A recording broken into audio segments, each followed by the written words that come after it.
Nanawagan naman ang isang dating senador na tutukang maigi, hindi lang ng mga senador, maging ng taong bayan, ang napipintong impeachment trial ni Vice President Sara Duterte. Yan ang ulat ni Vel Custodio.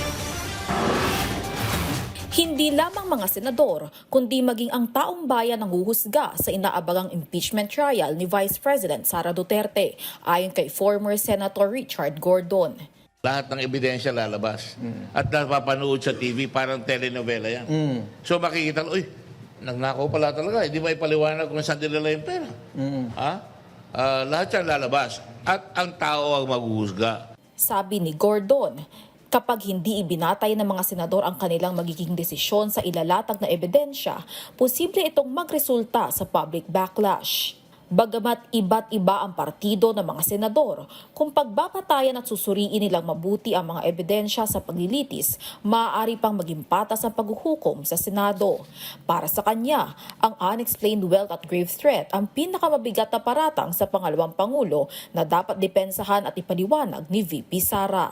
Kasi may statement of assets and liabilities yan eh. Kukumpara mo na, may paper trail. Pag pinalabas mo yan, saan mo kinuha yan? Ba't lumaki ang income mo ng ganyan? Kahit sabihin na, kayo, labas-pasok, malalaman yun, no? Pangalawa, yung threat na ginawa niya, grave threat yun eh. Against the President of the Republic, the wife of the President, the Speaker, at talagang makita mo galit, no? So, madaling i-prove yun. Maraming ebidensya doon, di ba?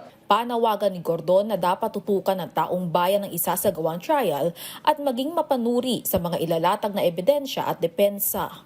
Samantala, kasunod ang pagtanggap ng kampo ni Vice President Duterte sa writ of summons mula sa impeachment court.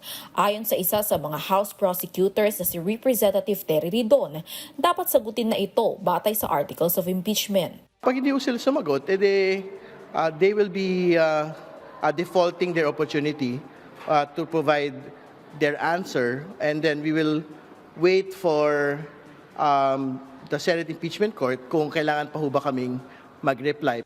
May 10 araw ang Vice-Presidente para sagutin ang sumon. Ayon naman kay House Trial Spokesperson at Kabataan Party List Representative Renico, umaasa ang youth sector na bibigyan ng prioridad at bigat ng mga senador ang pananagutan at hindi ang political interests.